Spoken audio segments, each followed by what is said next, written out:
Bem-vindos ao canal Audiobooks em PTBR. Se inscreva para fazer parte dessa comunidade. Torne-se membro e tenha acesso a benefícios exclusivos, como acesso antecipado aos vídeos. Dê um like nesse vídeo e comente o que achou. Você pode comprar a versão física do livro lido no link na descrição. Obrigada e boa leitura! Livro Harry Potter e a Ordem da Fênix, lido por Camila Saboia. Capítulo 23. Natal na enfermaria fechada. Era por isso que Dumbledore não queria mais olhar Harry nos olhos? Será que esperava ver Voldemort olhando através deles? Receoso, talvez, que o verde vivo de repente pudesse virar vermelho, com pupilas estreitas e verticais como as de um gato? Harry se lembrava como o rosto fídico de Voldemort uma vez irrompera da nuca do professor Quirrell e passara os dedos pela própria cabeça. E se perguntava agora como seria se Voldemort irrompesse do seu crânio. Sentiu-se sujo, contaminado, como se fosse portador de um vírus letal, indigno de se sentar na viagem de volta ao lado de gente inocente e limpa, cujos corpos e mentes não estavam maculados por Voldemort. Ele não apenas vira a cobra, ele fora a cobra. Sabia disso agora. Ocorreu-lhe então um pensamento, uma lembrança que emergira em sua mente e que fazia suas entranhas se contorcerem como cobras. O que é que ele queria além de seguidores? Uma coisa que só poderia obter escondido, como uma arma, algo que não possuía da última vez. Eu sou a arma, pensou Harry, como se estivessem injetado veneno em suas veias, engelando-o, fazendo-o suar no balanço do trem ao atravessar o túnel escuro. Sou eu que Voldemort está tentando usar. É por isso que existem guardas à minha volta aonde vou. Não é para me proteger, é para proteger as outras pessoas. Só que não está funcionando. Não podem pôr gente me guardando o tempo todo em Hogwarts. Eu ataquei o Sr. Weasley ontem à noite. Fui eu. Voldemort me levou a fazer isso, e pode estar dentro de mim neste instante, escutando os meus pensamentos. Você está bem, Harry, querido? Cochichou a Sra. Weasley, inclinando-se por cima de Gina para falar com ele, enquanto o trem sacudia túnel afora. Você não está me parecendo muito bem. Está enjoado? Todos olharam para ele. Harry balançou a cabeça violentamente e ergueu a cabeça para ler um anúncio de seguro de casas. Harry, querido, você tem certeza de que está bem? A Sra. Weasley repetiu a pergunta preocupada, quando contornavam a relva mal cuidada no centro do Largo Grimmauld. Você está ficando cada vez mais pálido. Tem certeza de que dormiu hoje de manhã? Suba logo para o seu quarto e durma umas 2 horas antes do jantar, está bem? Ele concordou com a cabeça. Ali estava uma desculpa de bandeja para não conversar com ninguém, que era exatamente o que ele queria. Então, quando abriram a porta, ele passou correndo pelo porta-guarda-chuvas de perna de trasco, subiu as escadas e entrou no quarto que dividia com Ron. Ali, começou a andar de um lado para o outro, passando pelas camas e a moldura vazia do retrato de Phineas Nigellus, seu cérebro borbulhante de perguntas e ideias, sempre mais assustadoras. Como foi que ele virara a cobra? Talvez fosse um animago. Não poderia ser. Ele saberia. Talvez Voldemort fosse um animago. Pensou Harry, isso encaixaria. Ele naturalmente se transformaria em cobra. Quando está me possuindo, então nós dois. Mas isso ainda não explica como fui a Londres e voltei para minha cama no espaço de 5 minutos. Mas por outro lado, Voldemort é o bruxo mais poderoso do mundo, excluindo Dumbledore. Provavelmente não seria problema para ele transportar alguém nessa velocidade. E então, com uma horrível pontada de pânico, pensou.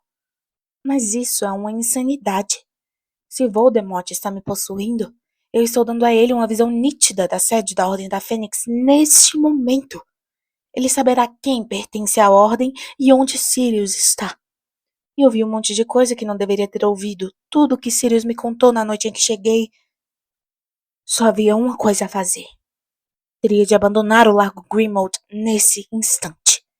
Passaria o Natal em Hogwarts sem os outros, o que pelo menos os manteria sãos e salvos durante as férias. Mas não adiantaria. Ainda havia muita gente em Hogwarts para ele alejar e ferir. E se fosse Simas, Dino ou Neville da próxima vez? Ele interrompeu a caminhada e parou, olhando para a moldura vazia de Finis Nigellus. Uma sensação de peso estava sentando no fundo do seu estômago. Não tinha alternativa. Teria de voltar para a Rua dos Alfeneiros, cortar completamente seus vínculos com outros bruxos. Bom, se tinha de fazer isso, pensou, não adiantava continuar ali. Esforçando-se ao máximo para não pensar como os Dursley iriam reagir quando encontrassem a porta de entrada 6 meses antes do esperado, ele se encaminhou para o seu malão, bateu a tampa e trancou-o à chave. Depois automaticamente correu os olhos pelo quarto à procura de Edviges, antes de lembrar que ela ficara em Hogwarts. Bom, a gaiola seria uma coisa a menos a carregar. Passou então a mão em uma extremidade da mala e já arrastara metade do caminho até a porta, quando uma voz debochada perguntou: Está fugindo, é? Ele se virou.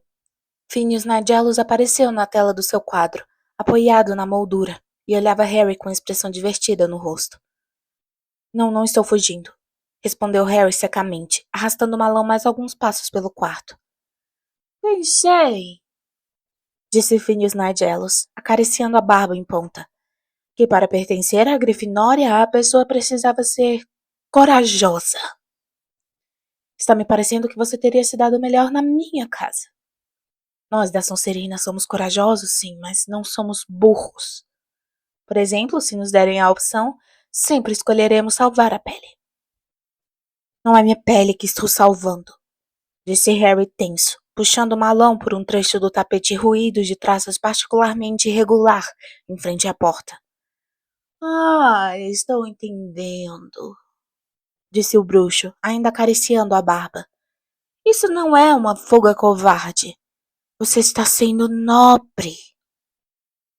Harry ignorou. Sua mão já estava na maçaneta quando Finis Nigellus disse indolentemente: Tenho um recado de Alvo Dumbledore para você.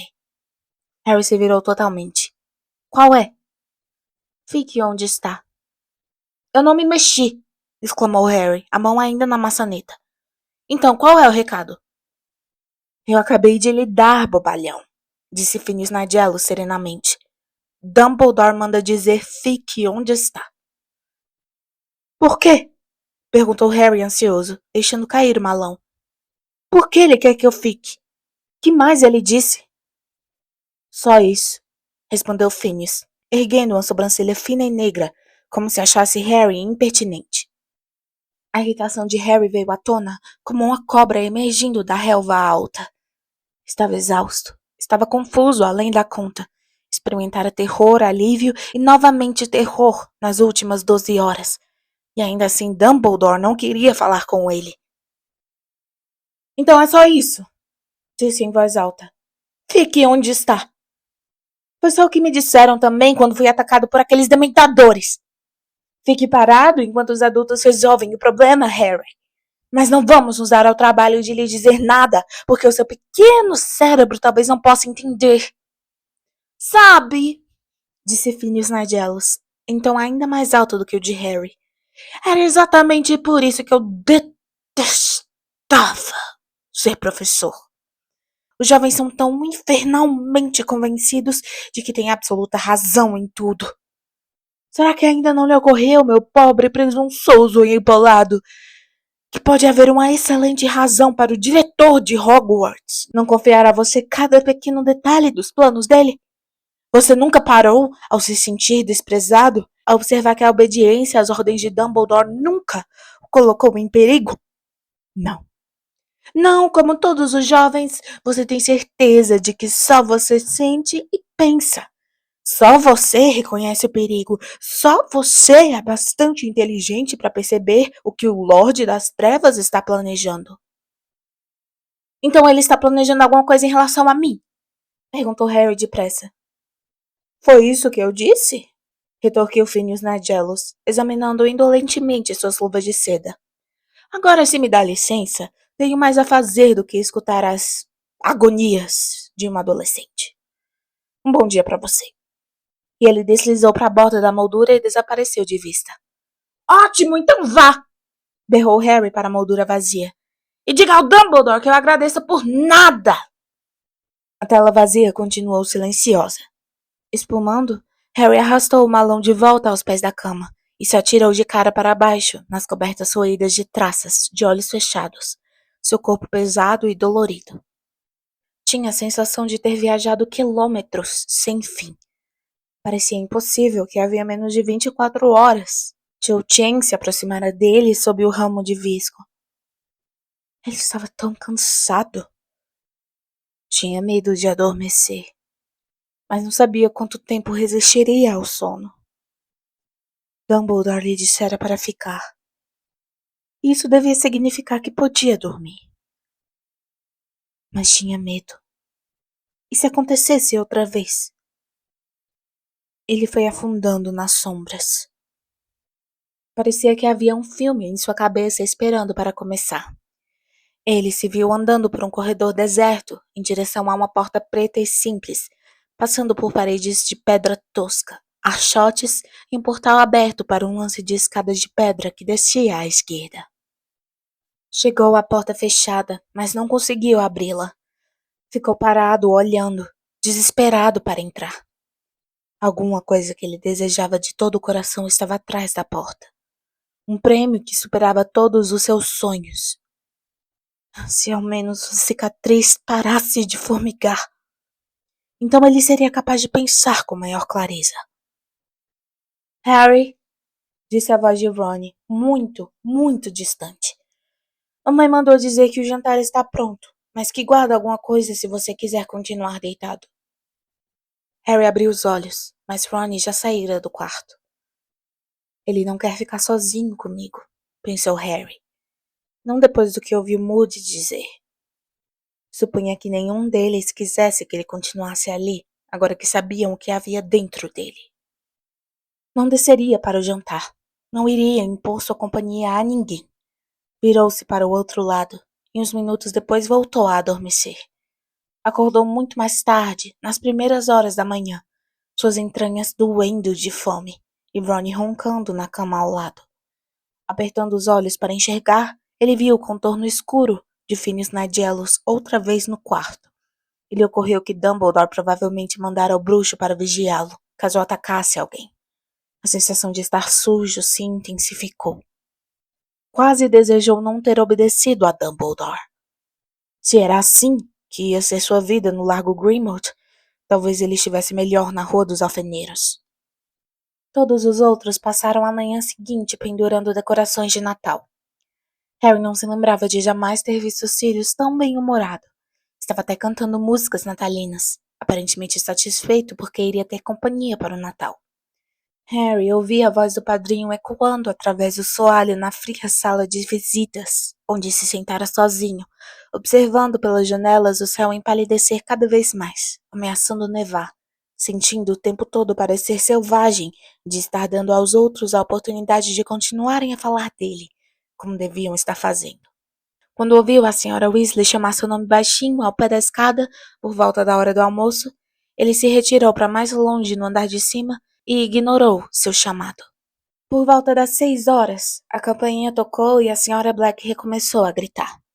Supondo que Mundungo ou outro membro da ordem estivesse à porta, Harry simplesmente se acomodou mais confortavelmente contra a parede do quarto de bicurso onde se escondera, tentando não ligar para a fome que sentia enquanto dava ratos mortos ao hipogrifo.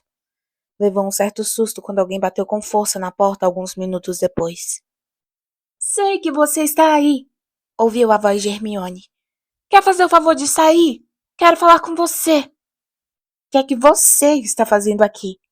Perguntou Harry, abrindo a porta enquanto o bicurso recomeçava a arranhar o chão, coberto de palha à procura de pedacinhos de rato que pudesse ter deixado cair. Pensei que estivesse esquiando com seus pais. Bom, para dizer a verdade, esquiar não é bem a minha praia, respondeu Hermione. Então vim passar o Natal aqui. Havia neve em seus cabelos e seu rosto estava corado de frio. Mas não conte a Ron. Eu disse que esquiar era muito bom porque ele ficou rindo muito. Meus pais estão um pouco desapontados, mas eu falei que todos os alunos que estão levando os exames a sério ficaram em Hogwarts para estudar. Eles querem que eu me dê bem, vão compreender. Em todo caso, disse com energia, vamos para o seu quarto. A mãe de Ron acendeu a lareira de lá e mandou sanduíches. Harry acompanhou-a de volta ao segundo andar. Quando entrou no quarto, ficou muito surpreso de ver Ron e Gina à sua espera, sentados na cama de Ron. Vim no Noitebus andante, disse Hermione despreocupada, tirando o casaco antes que Harry tivesse tempo de falar. Dumbledore me contou o que aconteceu ontem de manhã, mas precisei esperar o encerramento oficial do trimestre para viajar. A Umbridge já está lívida de raiva, porque vocês desapareceram bem debaixo do nariz dela. Embora Dumbledore tenha lhe explicado que o Sr. Weasley estava nos Semungos e dará a todos vocês permissão para visitá-lo. Então... Ela se sentou ao lado de Gina e as duas e Ron olharam para Harry. Como é que você está se sentindo? Perguntou Hermione. Ótimo, disse Harry, rígido. Ah, não mente, Harry, disse ela com impaciência. Ron e Gina contaram que você está se escondendo de todo mundo desde que voltaram do hospital. Disseram, foi? Comentou Harry, olhando feio para Ron e Gina. Ron olhou para os pés, mas Gina continuou impassível. E está mesmo. Não quer olhar para nenhum de nós. Vocês é que não querem olhar para mim, respondeu Harry zangado. Quem sabe vocês estão se revezando para olhar e por isso se desencontram, arriscou Hermione, os cantos da boca tremendo. Muito engraçado, retorquiu Harry, virando as costas. Ah, pare de se sentir incompreendido, disse Hermione com rispidez. Olha, os outros me contaram que você ouviu ontem à noite com as orelhas extensíveis. É? Rosnou Harry, as mãos enfiadas nos bolsos, olhando a neve cair em densos flocos lá fora. Todos ficaram falando de mim, não é? Muito bem, estou me acostumando. Nós queríamos falar com você, disse Gina. Mas você ficou se escondendo desde que voltamos.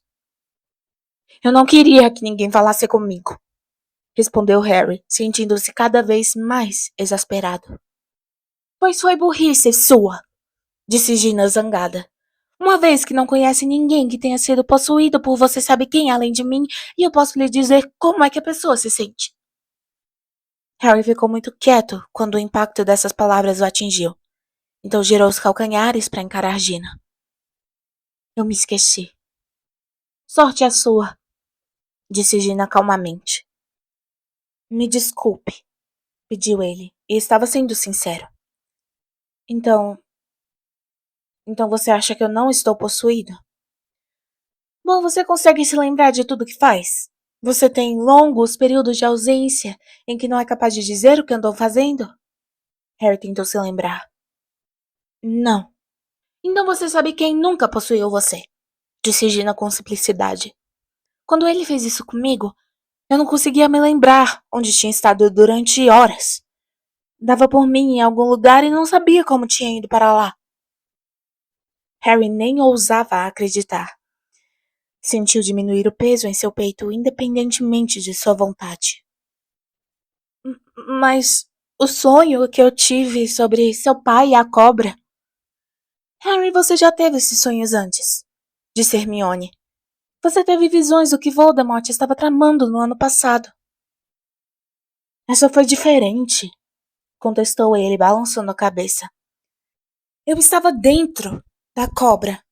Era como se eu fosse a cobra.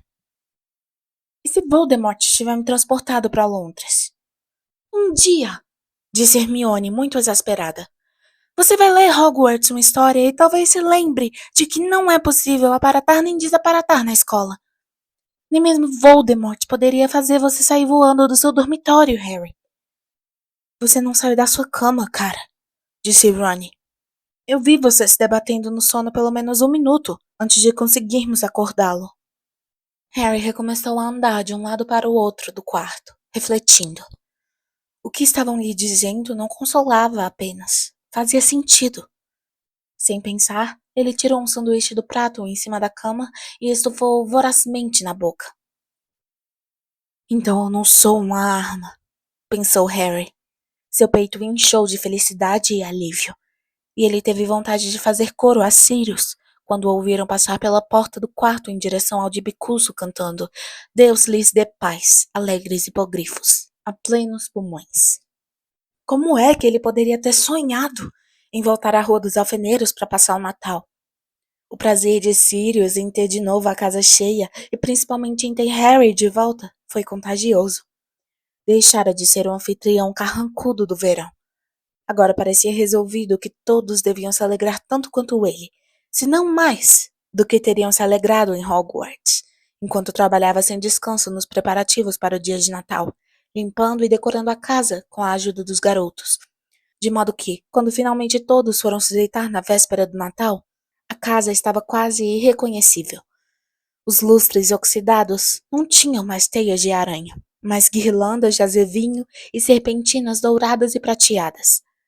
Neve mágica brilhava em montes sobre os tapetes gastos. Uma grande árvore de Natal obtida por Mundungo e decorada com fadinhas vivas ocultava a árvore genealógica da família de Sirius, e até as cabeças empalhadas de elfos na parede do corredor usavam gorros e barbas de Papai Noel. Harry acordou na manhã de Natal e encontrou uma pilha de presentes ao pé da cama. Ron já estava abrindo a segunda metade de uma pilha bem maior. Boa safra este ano, informou a Harry, através de uma nuvem de papel.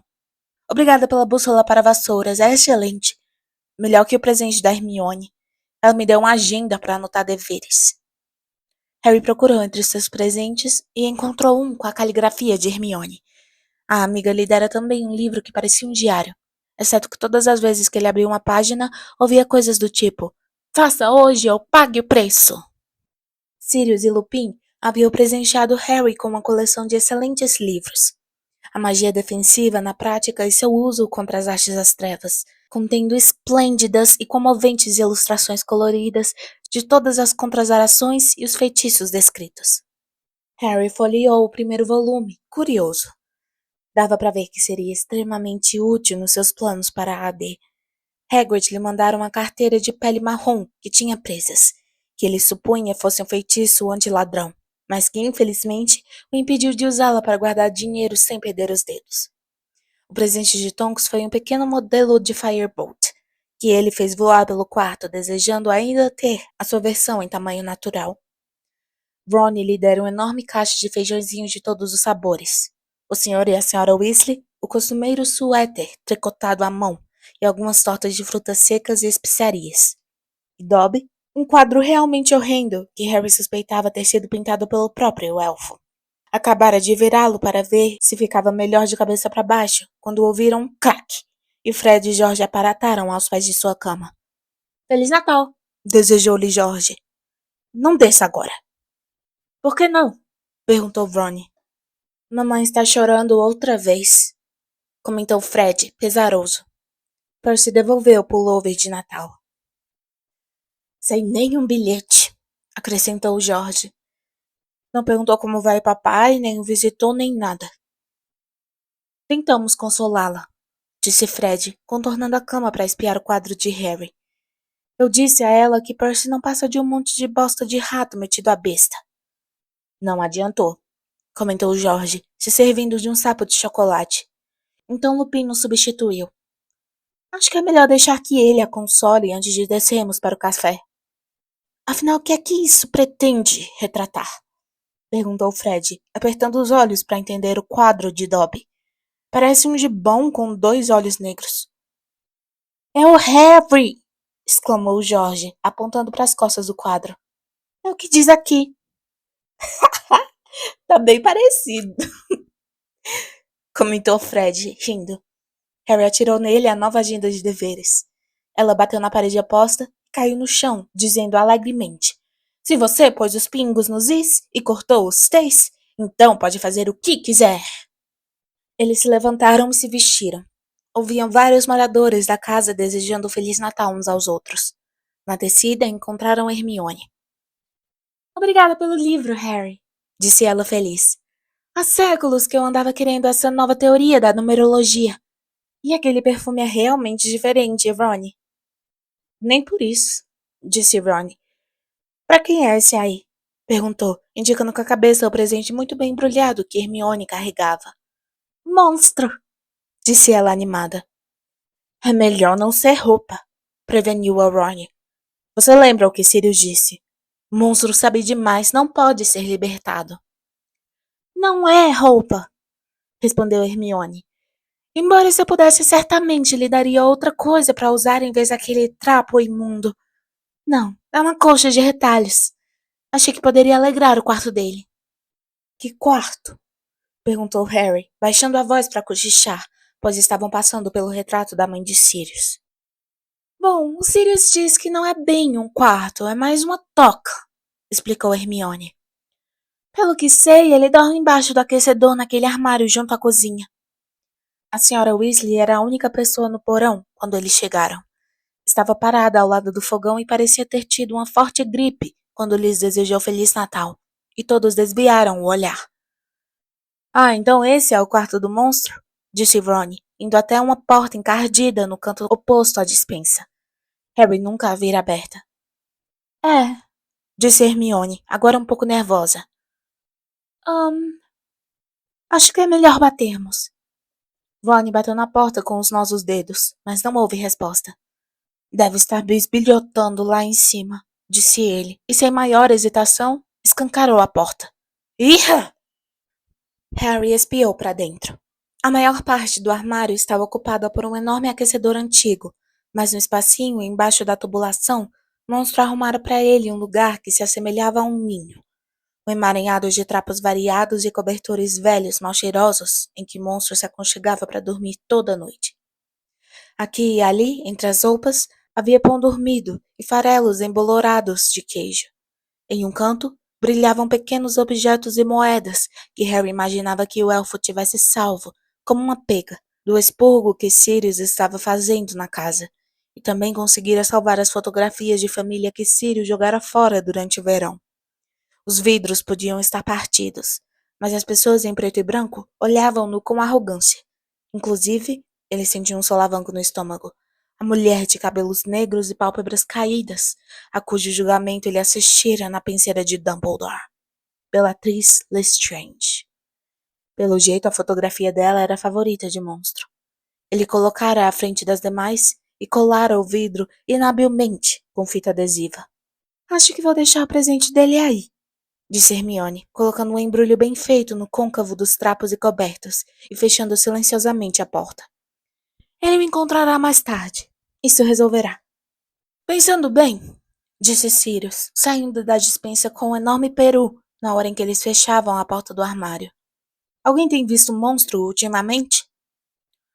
Não vejo desde a noite em que voltamos, respondeu Harry.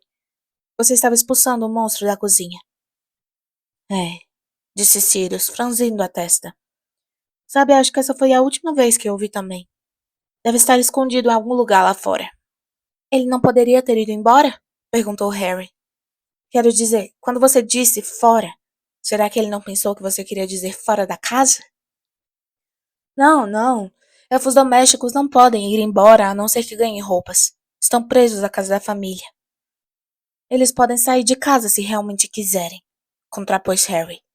Dobby saiu da casa dos Malfoy para me dar avisos há 3 anos. Tinha de se castigar depois, mas ainda assim saía. Sirius pareceu ligeiramente desconcertado por um momento. Então, disse. Vou procurá-lo depois. Imagino que o encontre lá em cima, se acabando de chorar em cima dos calções velhos da minha mãe ou coisa parecida. Naturalmente, pode ter se escondido no armário de ventilação e morrido. Mas não devo alimentar esperanças. Fred, George e Ron riram. Hermione, porém, pareceu censurá-lo. Depois do almoço natalino, os Weasley, Harry e Hermione estavam programados para visitar mais uma vez o Sr. Weasley, acompanhados por Olho Tonto e Lupin. Mundungo apareceu em tempo de provar o pudim de Natal e a sobremesa, tendo conseguido pedir um carro emprestado para a ocasião, pois o metrô não funcionava no dia de Natal. O carro, que Harry duvidava muito que tivesse sido obtido com o consentimento do dono, fora ampliado por dentro com um feitiço, como o do velho Ford Anglia da família Weasley. Embora externamente tivesse tamanho normal, 10 pessoas, afora Mundungo no lugar do motorista, poderiam se acomodar com conforto dentro dele. A senhora Weasley hesitou antes de entrar. Harry sabia que sua desaprovação a Mundungo conflitava com seu desagrado em viajar sem auxílio de magia. Mas, finalmente, o frio que fazia na rua e as súplicas dos filhos venceram, e ela se sentou de boa vontade no banco traseiro, entre Fred e Guy. A viagem até os Senmungos foi muito rápida, porque quase não havia tráfego nas ruas. Um punhadinho de bruxas e bruxos andava furtivamente pela rua, de outro modo deserta, a caminho do hospital. Harry e os outros desceram do carro, e Mundungo virou a esquina para guardá-los. Eles foram displicentemente até a vitrine onde havia o manequim vestido de nylon verde, então, um a um, atravessaram o vidro. A recepção assumira um ar agradavelmente festivo. Os globos de cristal que iluminavam os Senmungos haviam sido coloridos de vermelho e dourado, transformando-se em gigantes bolas natalinas iluminadas. Ramos de azevinho emolduravam todas as portas, e árvores de Natal brancas cintilavam em todos os cantos, cobertas de neve mágica e pingentes de gelo, e no alto uma estrela dourada. O local estava menos cheio do que da última vez, embora, a meio caminho do quarto, Harry se visse empurrado para o lado por uma bruxa com uma laranjinha entalada na narina esquerda. Briga de família, é? Disse a bruxa da recepção, dando um sorriso pretensioso. A senhora é a terceira que veio hoje. Danos causados por feitiços, quarto andar. Encontraram o Sr. Weasley recostado na cama com os restos do almoço de Natal em uma bandeja sobre o colo e uma expressão acanhada no rosto. Tudo bem, Arthur? Perguntou a Sra. Weasley, depois que todos cumprimentaram e entregaram os presentes. Ótimo, ótimo, respondeu ele, um pouco animado demais. Você, não viu o curandeiro Smethwick, viu? Não, respondeu sua mulher, desconfiada. Por quê? Nada, nada, tornou ele, areamente, começando a desembrulhar a pilha de presentes. Bom, todos passaram um bom dia? O que foi que vocês ganharam de Natal? Ah, Harry! Isso é absolutamente maravilhoso! Acabara de abrir o presente de chave de parafuso e fio de solda que o garoto lhe dera. A senhora Weasley não parecia inteiramente satisfeita com a resposta do marido. Quando ele se inclinou para apertar a mão de Harry, ela deu uma espiada nas ataduras sob sua camisa. Arthur, trocaram suas ataduras! Por que trocaram suas ataduras um dia antes, Arthur? Me disseram que não precisariam trocá-las até amanhã. Quê? Exclamou o Sr. Weasley, parecendo um tanto assustado e puxando as cobertas para cobrir o peito. Não, nada. Eu... Ele pareceu esvaziar como um balão sob o olhar penetrante da Sra. Weasley. Bom, não se aborreça, Molly. Mas Augusto, o pai, teve uma ideia. Ele é o curandeiro estagiário, sabe? Um rapaz ótimo e muito interessado em... medicina complementar. Quero dizer, alguns remédios tradicionais, os trouxas. Eles chamam de pontos, Molly, e dão muito certo nos ferimentos dos trouxas. A Sra. Weasley deixou escapar um grito agourento. Algo entre um grito e um rosnado. Lupin se afastou da cama em direção ao lobisomem, que não tinha visitas, e observava tristemente o grupo que rodeava o Sr. Weasley. Guy resmungou alguma coisa, pretextando ir apanhar uma xícara de chá, e Fred e George se levantaram de um pulo para acompanhá-lo, sorrindo. Você está querendo me dizer? Ela elevava a voz a cada palavra, aparentemente sem se dar conta de que seus acompanhantes estavam procurando um lugar para sumir. Que anda se metendo com remédios de trouxas? Me metendo não, Molly, querida, disse ele em tom de súplica. Foi só uma coisa que pai e eu quisemos experimentar. Só que, infelizmente, bom, nesses tipos de ferimentos, não parece funcionar tão bem quanto esperávamos. O que significa?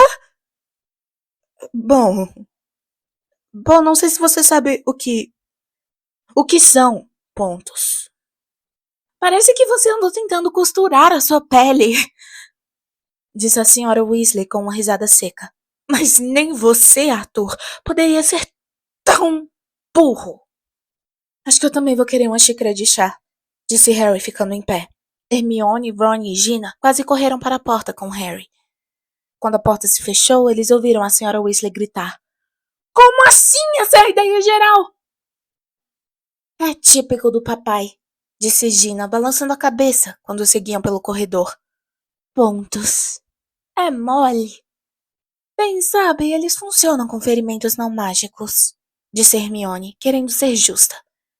Suponho que alguma coisa no veneno daquela cobra o dissolvesse ou coisa parecida. Onde será que fica o salão de chá? Quinto andar, disse Harry, lembrando-se do letreiro atrás da bruxa na recepção.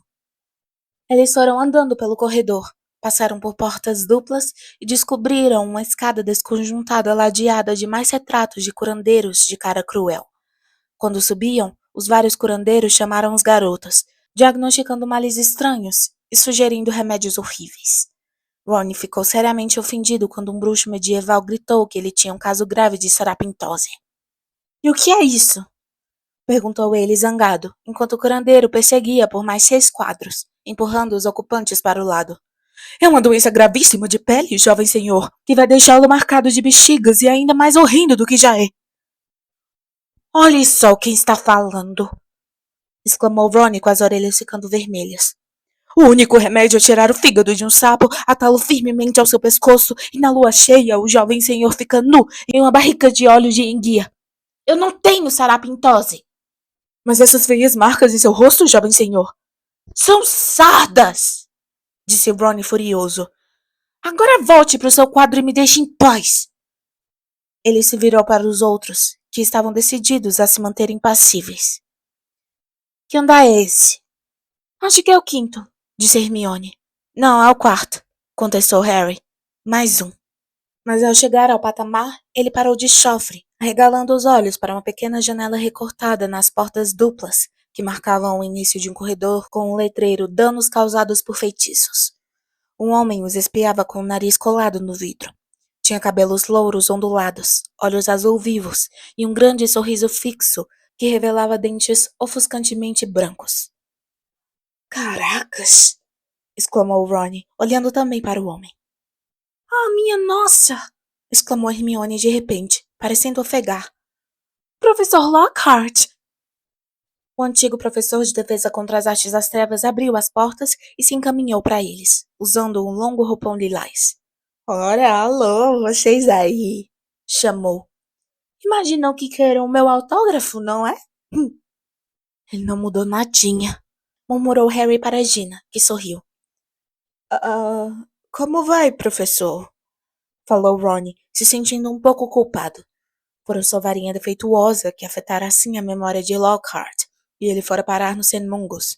Mas como na hora do acidente o bruxo estava tentando apagar permanentemente as memórias dos garotos, a pena que Harry sentia era limitada. Estou muito bem, obrigado, respondeu o professor exuberante, puxando do bolso uma pena de pavão já muito amassada. Então, quantos autógrafos vocês querem? Agora aprendi a fazer escrita simultânea, sabem? No momento não queremos nenhum, obrigado, disse Ron, erguendo as sobrancelhas para Harry, que perguntou. Professor, o senhor pode ficar passeando pelos corredores? Não devia estar na enfermaria? O sorriso desapareceu gradualmente do rosto de Lockhart. Por alguns momentos, ele mirou atentamente o rosto de Harry. Depois, disse. Nós já nos encontramos antes, não? Ah, encontramos. O senhor costumava ensinar defesa contra as artes das trevas em Hogwarts, lembra? Ensinar? Repetiu ele, parecendo ligeiramente perturbado. Eu? Ensinando? Então o sorriso reapareceu em seu rosto tão inesperadamente que assustou. Ensinei tudo que você sabe, espero, não? Bom, que tal aqueles autógrafos, então? Vamos dizer, uma dúzia, para vocês poderem distribuir aos seus amiguinhos e ninguém ser esquecido? Mas nesse instante apareceu uma cabeça à porta no fim do corredor e uma voz chamou. Quiterói, seu garoto travesso, onde é que você anda? Uma curandeira de aspecto maternal, usando uma guirlanda de pingentes de Natal nos cabelos, saiu depressa pelo corredor, sorrindo calorosamente para Harry e os outros. Ah, Gilderoy, você tem visitas! Que beleza! E no dia de Natal? Sabem, ele nunca recebe visitas, coitadinho. Não consigo imaginar por quê. Ele é tão gracinha, não é? Estou dando autógrafos, disse Gilderoy a curandeira, com outro sorriso cintilante. Eles querem muitos e não aceitam não como resposta. Só espero que tenhamos fotografias suficientes. Escutem só ele, falou a curandeira, segurando o braço de Lockhart e sorrindo carinhosamente para o bruxo, como se ele fosse uma criança precoce de 2 anos. Ele era muito conhecido há alguns anos. Temos esperança de que esse gosto pelos autógrafos seja um sinal de que sua memória esteja voltando. Querem vir por aqui? Ele está em enfermaria fechada, sabem? Deve ter escapulido enquanto eu entrava com os presentes de Natal. Normalmente a porta fica trancada. Não que ele seja perigoso, mas... E ela baixou a voz e sussurrou.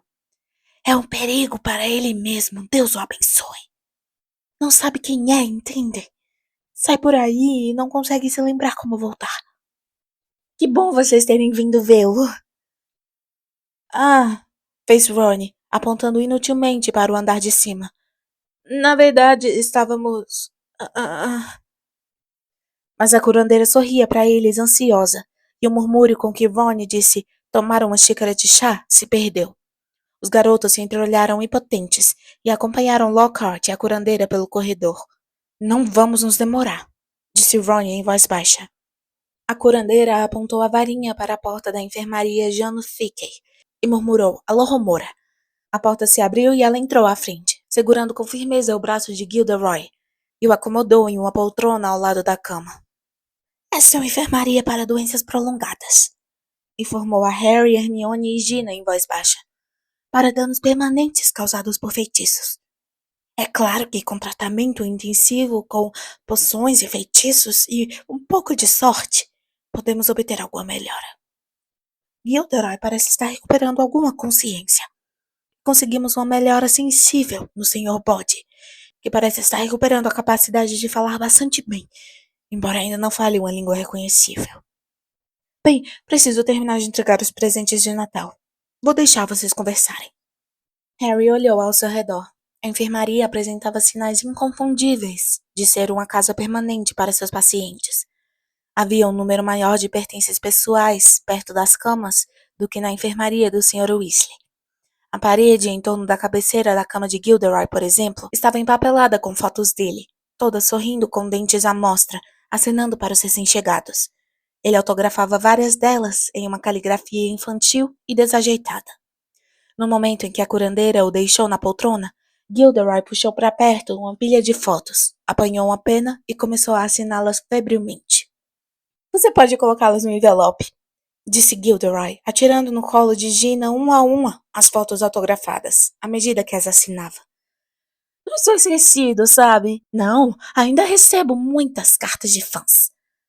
Gladys Gudgeon escreve semanalmente. Eu só queria saber o porquê.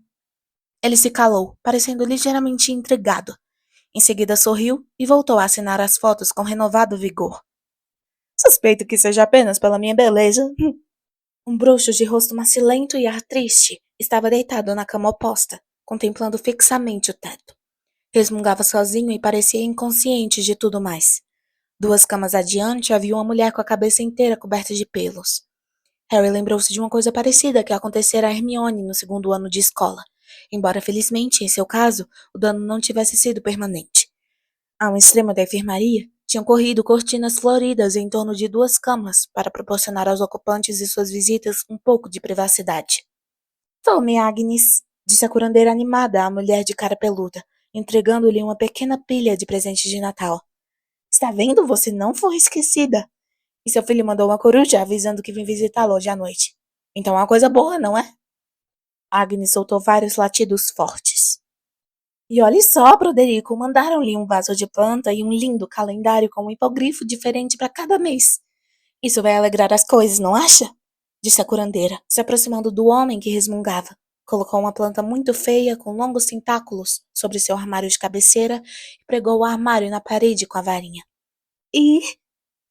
Ah, senhora Longbottom, a senhora já está indo embora? Harry virou a cabeça depressa. As cortinas em torno das duas camas no extremo da enfermaria tinham sido abertas e dois visitantes vinham pelo corredor que dividia as camas. Uma velha bruxa de aparência formidável, usando um longo vestido verde, uma pele de raposa comida de traças e um chapéu cônico enfeitado com o que era, sem erro, um urubu empalhado, e acompanhando-a com expressão totalmente deprimida, Neville. Com clarão de instantânea compreensão, Harry percebeu quem deviam ser as pessoas nas camas do fim da enfermaria. Olhou para todos os lados aflito, procurando uma maneira de distrair os outros, para que Neville pudesse sair da enfermaria sem que o vissem nem lhe perguntassem nada. Mas Ron também erguera a cabeça ao ouvir o nome Longbottom, e antes que Harry pudesse impedi-lo, chamou. Neville! Neville se assustou e se encolheu como se uma bala tivesse acabado de passar por ele de raspão. Somos nós, Neville! Disse Ron animado, levantando-se. Você viu? Lockhart está aqui! O que é que você estava visitando? Seus amigos, Neville, querido? Perguntou gentilmente a avó do garoto, examinando os três. Neville pareceu desejar que estivesse em qualquer outro lugar do mundo, menos ali. Um colorido vermelho arroxeado foi subindo pelo seu rosto gorducho, e ele tentou evitar fazer contato visual com qualquer um deles. Ah, sim, disse a avó, fitando Harry e estendendo a mão enrugada, que lembrava uma garra para ele apertá-la. Sim, eu sei quem você é claro. Neville fala muito bem de você. Obrigado, disse Harry, apertando a mão estendida. Neville não ergueu os olhos, fixava os próprios pés, o rubor em seu rosto aumentando sem parar. E vocês dois são, obviamente, os Weasley, continuou a senhora Longbottom, oferecendo regiamente a mão a Ron e depois a Gina. Eu conheço seus pais. Não muito bem, é claro. São boa gente, boa gente. E você deve ser Hermione Granger. Hermione parecia muito surpresa que a senhora Longbottom soubesse seu nome, mas apertou-lhe a mão assim mesmo. Neville me contou tudo sobre você. Ajudou-o a sair de alguns apuros, não foi? Ele é um bom menino, disse, lançando ao neto um olhar de severa apreciação do alto do nariz. Mas receio dizer que não tenho o talento do pai. E ela indicou com um aceno brusco de cabeça as duas camas no fim da enfermaria, fazendo o urubu empalhado no chapéu tremer assustadoramente. Quê? Exclamou Ron, parecendo admirado. Harry queria pisar o pé do amigo, mas isso é muito difícil de fazer sem ninguém notar quando se está usando jeans em vez de vestes. É o seu pai que está ali, Neville? Que é isso? Exclamou a senhora Longbottom com severidade. Você não contou aos seus amigos o que aconteceu com seus pais, Neville? Neville deu um suspiro profundo, olhou para o teto e balançou a cabeça. Harry não se lembrava de ter sentido mais pena de alguém, mas não conseguia pensar em algum jeito para ajudar Neville a sair daquela situação. Ora, não é nenhuma vergonha, disse a senhora Longbottom zangada. Você devia sentir orgulho, Neville, orgulho! Eles não deram a saúde e a sanidade para seu único filho ter vergonha deles, entende? Eu não sinto vergonha, explicou Neville com a voz fraquinha, ainda olhando para qualquer lado menos para Harry e os outros. Ron agora estava nas pontas dos pés para espiar os pacientes nas suas camas. Bom, você tem uma maneira engraçada de demonstrar, disse a senhora Longbottom. Meu filho e a mulher, continuou ela, virando-se com arrogância para Harry, Ron, Hermione e Gina. Foram torturados até a insanidade pelos seguidores de você sabe quem. Hermione e Gina levaram as mãos à boca. Ron parou de esticar o pescoço para dar uma espiada nos pais de Neville e pareceu mortificado. Eles eram aurores, sabe? E muito respeitados na comunidade bruxa. Excepcionalmente talentosos os dois. Eu... Sim, Alice, querida, que foi? A mãe de Neville viera andando lentamente pela enfermaria de camisola. Já não tinha o rosto cheio e feliz que Harry vira na velha fotografia de Moody com os participantes da Ordem da Fênix inicial. Seu rosto estava fino e cansado agora. Os olhos pareciam grandes demais e seus cabelos tinham ficado brancos, ralos e sem vida. Ela não parecia querer falar, ou talvez não fosse capaz, mas fez gestos tímidos em direção a Neville, segurando alguma coisa na mão estendida. Outra vez? Disse a senhora Longbottom, parecendo um tantinho cansada. Muito bem, Alice, querida, muito bem. Neville, apanhe o que quer que seja. Mas Neville já esticara a mão em que a mãe deixou cair uma embalagem de chicles de baba e bola. Muito bem, querida, tornou a avó de Neville num tom falsamente animado, dando palmadinhas no ombro da mãe do garoto. Mas Neville disse baixinho: Obrigado, mamãe. A mãe voltou vacilante para o fundo da enfermaria, cantarolando para si mesma. Neville olhou para os outros, uma expressão de rebeldia no rosto, como se os desafiasse a rir. Mas Harry achava que nunca vira nada menos engraçado na vida. Bom, é melhor irmos andando, suspirou a senhora Longbottom, calçando longas luvas verdes. Foi um prazer conhecer vocês. Neville, põe a embalagem na cesta. A essa altura, ela já deve ter lhe dado o suficiente para empapelar o seu quarto. Mas quando saíram, Harry tinha certeza de ter visto Neville guardar a embalagem do chicle no bolso. A porta se fechou. Eu nunca soube, disse Hermione com cara de choro. Nem eu, disse Ron com a voz meio rouca. Nem eu, sussurrou Gina. Todos olharam para Harry. Eu sabia, confirmou ele abatido. Dumbledore me contou, mas eu prometi não repetir para ninguém. Foi por isso que Bellatrix Lestrange foi mandada para Azkaban, por usar a maldição Cruciatus nos pais de Neville até eles enlouquecerem. Bellatrix Lestrange fez isso! Sussurrou Hermione horrorizada. Aquela mulher de quem o monstro guarda a fotografia na toca? Fez-se um longo silêncio, interrompido pela voz zangada de Lockhart. Olhem, eu não aprendi escrita simultânea à toa, sabem?